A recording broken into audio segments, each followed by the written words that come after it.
The Gift of God by George Herbert. Presented to you by Dr. Vinamrata. Hello, my dear students. Today we are going to critically analyze a poetry which is titled The Gift of God, written by George Herbert. Herbert was a metaphysical poet, and the poetry that we are going to analyze today is one of them. It is a poetry written in metaphysical vein, and it is a spiritual and devotional piece dedicated to God. So first let's begin with the poet and his details. About the poet George Herbert, his timeline is 3rd of April 1593 to 1st of March 1633. He was a poet, orator, and the priest of the Church of England. He was one of the metaphysical poets and was generally regarded as one of the foremost British devotional lyricists. He was born in Wales in a very rich family, and he lived mainly in England. He was a very bright student and studied at Trinity College, Cambridge. There, because of his oratory skills, he was he came into the eyes of King James I, and James I invited him to his court, and he worked at the Parliament of England in 1624 and 1625. But later on, he realized that being the priest was his ultimate goal, and he became the priest in the Church of England. So, this is all about George Herbert's timeline, and obviously, his poetries are generally devotional and spiritual songs and offerings for God. Because he was a priest, he has a very religious kind of inclination, and here also in this poetry we'll try to assess what are the gifts that God has bestowed upon us. So, this is the poetry. First, with the structure of the poem, it is divided into 4 stanzas with 5 lines each. The rhyme scheme of each stanza is A, B, A, B, A. The poet is very particular about his rhyme scheme, and the poem is very lyrical in nature, and it is a devotional piece we have already discussed, and a metaphysical poetry. Let's start. When God at first made man, having a glass of blessings standing by, let us, said he, pour on him all we can. Let the world's riches, which dispersed lie, contract into a span. So strength first made a way, then beauty flowed, then wisdom, honor. When almost all was out, God made us stay, perceiving that none of all his treasure rest in the bottom lay. For if I should, said he, bestow this jewel also on my creature, he would adorn my gifts instead of me, and rest in nature, not the God of nature. So both should losers be.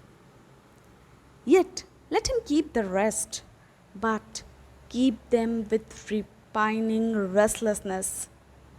Let him be rich and weary, that at least, if goodness lead him not, yet weariness may toss him to my breast. So you see, it is a very imaginative poetry where the poet imagines the time when God is creating man, and during that time God bestows all his whatever gifts he has, he just bestows them to man, and he pours all the world's riches, and he pours away strength and wisdom and beauty and honor all on the man. And while doing so, when he comes at the last of the jar where he is going to pour everything out, at last he sees there is something, the last thing which is left in the jar, which God does not actually pour out, and he keeps it. And he keeps it, saying that if I'll pour this one thing out, what will happen, that the people will become very contented. They will get everything, everything. And if they will get each and everything in life, what they will do, they will forget to remember me. And they will think and they will be happy with the natural things around them, not knowing who is the creator of all these natural things the man is getting in and around him through the environment. So the God thought that at that time what will happen, both the man will be the loser because he will not realize who is the God who has created us, and I will also be a loser because the man, after all this endeavor done, the man will not know me. So in that way he left that last thing, and that last thing what he kept in the jar is not mentioned here, but not to mention it is obviously satisfaction and inner peace, which he did not give away to man. Because if you are not satisfied, if you don't have inner peace, whatever wealth, whatever riches, whatever beauty, valor, wisdom, xyz you get in your life, you won't be contented. There will be restlessness in your life, and because of that restlessness, God says that man will come to worship him, and that will toss the man to the breast of God. So this is the short analysis of the poetry. It is a short lyrical poem which reminds us about the gifts that Almighty has bestowed upon us. We are human beings, and as being human beings, we are provided with all the riches of the world. When God first created his most beautiful creation, that is the man, he thought to empty all his blessings and gifts on man. So, along with the riches, strength, beauty, wisdom, honor, all such gifts, he also showered all such gifts on human beings. But then God saw at last that one thing is left in the gift of boxes, and which God withheld with him. He didn't want to give it away to humans. And that best thing was satisfaction and peace. God, according to Herbert, thought that if he bestowed this jewel on man, then man will be all encompassing. They will never be weary and seek God. In that case, both God and man will be losers, as God will never get the offerings from man, and man will never pray to God for help. Thus, if not out of happiness, maybe out of weariness, man will pray to God. So, this one selfish inclination of God held him from bestowing eternal peace and satisfaction to man. And that's why man is always weary and restless. And in the time of weariness and restlessness, the man remembers God. And here I am reminded of a couplet from Sant Kabir which says like this: दुख में सुमिरन सब करे, सुख में करे न कोय, जो सुख में सुमिरन करे, दुख काहे को होय. So it has got very profound inner deep meaning, that it's not that only when you are weary, only when you are in trouble you have to remember God. You remember him each and every time, and you will never get any trouble in your life.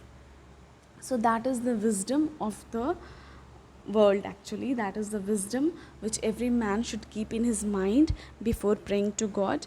And if that is there in the mind, if satisfaction is there in the mind, one will never be restless. Now, the poem also reminds me of the story of Pandora and her box. I am sure you all must be knowing about Pandora's box and its story. In brief, I'll mention it here. So Pandora was a girl, and she was given a chest, a box, and a treasure box actually, and the god said her not to open it. But she was so curious that she could not withheld herself, and she opened the box. And before opening the box, the world was a very better place to live in. There were no diseases, no deaths, no sadness, no mourning. Everything was happy. But soon as she opened the box, out came everything: diseases, plagues, death, worry, gloominess, sadness, all kind of tensions. So Pandora was like, okay, I have done a great misdeed. Now there is nothing that can be done. The world has been turned upside down, it has been turned topsy-turvy. Now what can she do to save the world? But when all these things were flowing out from the box, one last thing that was left inside the box, which came out last, was hope. So in all the trouble, in all the diseases, and that's why the hope was kept at last in the box, that when there are diseases, when there is death, when there is mourning, when there is sadness, when there is weariness, only one thing can help you out is hope. And we can also rename it as satisfaction or some kind of inner strength. If you have that inner peace, inner strength, you have hope in life, obviously you can succeed through whatever you are facing. So where hope was the last thing which came out of Pandora's box, and that is the last thing to cling upon for every human being. If you have hope and faith in God, then all your sorrows will vanish. So that was all about this poetry, a small lyrical devotional poetry presented by the metaphysical poet, and that was all about the poem. Thank you.